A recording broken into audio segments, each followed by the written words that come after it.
पूर्वाश्रमीचे काँग्रेसचे आणि आता नुकतेच भाजपवासी झालेले माजी मुख्यमंत्री अशोक चव्हाण यांची कन्या श्रीजया चव्हाण राजकारणात सक्रिय झाल्या आहेत।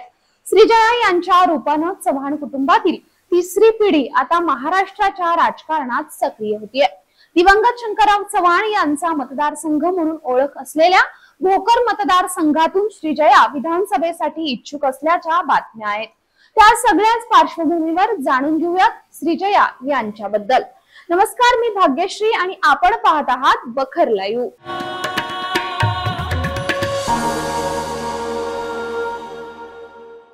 खरं तर मराठवाड्यातील नांदेड शहरातील चव्हाण कुटुंब हे पूर्वाश्रमीचं काँग्रेसी विचारांचं।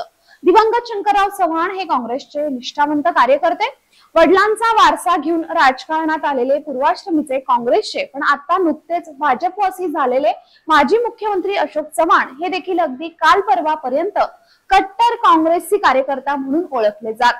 गांधी कुटुंबियांशी अगदी जवळचा संबंध असणारं हे राजकीय घराणं। खरं तर अशोक चव्हाण यांच्या कन्या असलेल्या श्रीजया यांचा सक्रिय राजकारणातला वावर हा देखील राहुल गांधींच्या भारत जोडो या यात्रेदरम्यान स्पष्टपणे जाणवला। राहुल गांधींनी जी भारत जोडो यात्रा काढली होती त्या यात्रेदरम्यान श्रीजया या राहुल गांधींसोबत सक्रियपणे चालताना दिसल्या आणि तिथूनच त्यांचं राजकारणातलं लॉन्चिंग झालं असं बोललं जातं। तत्पूर्वी पडद्याआडून आपल्या वडिलांच्या प्रचाराची धुरा त्या पूर्णपणे सांभाळताना दिसल्या, त्यामुळे त्यांचा मतदारसंघात संपर्क आहे। दरम्यान अशोक चव्हाण यांनी काँग्रेसची साथ सोडत भाजपाचं कमळ हातात घेतलं आणि ते राज्यसभेवर खासदार म्हणून गेले। त्याच दरम्यान भाजपमधून श्रीजयांची उमेदवारी स्पष्ट झाल्याचं बोललं गेलं, कारण अशोक चव्हाण हे भाजपमध्ये दाखल होत असताना त्यांनी काही अटी ठेवल्याची माहिती आहे। त्यापैकी एक अट म्हणजे कन्या श्रीजया चव्हाण यांना विधानसभेचं तिकीट देणं ही होती, अशी सूत्रांची माहिती आहे। आणि या सगळ्या पार्श्वभूमीवर येऊ घातलेल्या विधानसभा निवडणुकीमध्ये श्रीजया या भाजपच्या त्यांच्या भोकर या पारंपरिक मतदारसंघातून उमेदवार असतील। तसं कामही श्रीजया यांनी त्यांच्या मतदारसंघात सुरू केलं असल्याच्या बातम्या आहेत। श्रीजया चव्हाण या अशोक चव्हाण यांच्या द्वितीय कन्या आहेत। श्रीजया चव्हाण यांनी LLB चं शिक्षण घेतलंय। श्रीजया यांचं बालपण आणि शिक्षण मुंबईत झालंय। त्या 2019 मध्ये लोकसभेच्या प्रचारात उतरलेल्या दिसल्या। त्यांनी विधानसभेला भोकर मतदारसंघाचा सोशल मीडिया पूर्णपणे सांभाळला। भारत जोडो यात्रेत त्यांचं लॉन्चिंग झालं।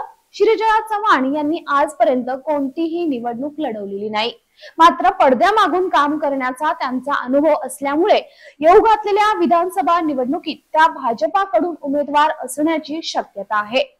2019च्या लोकसभा निवडणुकीत अशोक चव्हाण यांचा झालेला अनपेक्षित पराभवामुळे त्यांच्या समर्थकांसह चव्हाण परिवाराला मोठा धक्का बसला होता। त्यानंतर विधानसभा निवडणुकीत अशोक चव्हाण यांच्या दोन्ही मुलींनी महत्त्वाची भूमिका बजावली होती। 3 वर्षात चव्हाण यांची जनसंपर्क यंत्रणा श्रीजया यांनी पडद्यामागून लीलया सांभाळली, तसंच अनेक सार्वजनिक कार्यक्रमांच्या नियोजनात भूमिकाही पार पाडली। आतापर्यंत पडद्यामागून राजकारणात सक्रिय असणारी श्रीजया आता मात्र उमेदवाराच्या रूपाने सक्रिय होणार आहेत आणि समोर येऊन महाराष्ट्राच्या राजकारणात निवडणूक लढवणार आहेत। श्रीजया ज्या मतदारसंघातून निवडणूक लढवणार आहेत तो मतदारसंघ हा त्यांच्या आजोबांचा पारंपरिक मतदारसंघ आहे। 2009 ला याच मतदारसंघातून उमेदवार असलेल्या अशोक चव्हाण यांनी 1,20,000पेक्षा जास्त मतं घेऊन विजय मिळवला होता। त्यानंतर 2014 ला अशोक चव्हाण यांच्या पत्नी अमिता चव्हाण इथून निवडणुकीत उभ्या होत्या, मात्र या वेळेला त्यांचं मताधिक्य 20,000ने घटलं होतं। याच मतदारसंघातून आता श्रीजया निवडणूक लढवणार आहे, त्यामुळे त्यांना कसा कौल मिळतो ते बघणं महत्त्वाचं ठरणार आहे।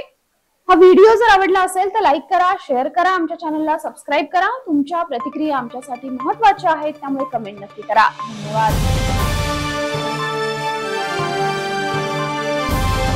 समाजकारण, प्रशासन आणि राजकारणातल्या अचूक विश्लेषणासाठी बखर लाईव्हच्या सोशल मीडिया प्लॅटफॉर्म्सना लाईक, फॉलो आणि सबस्क्राईब करा।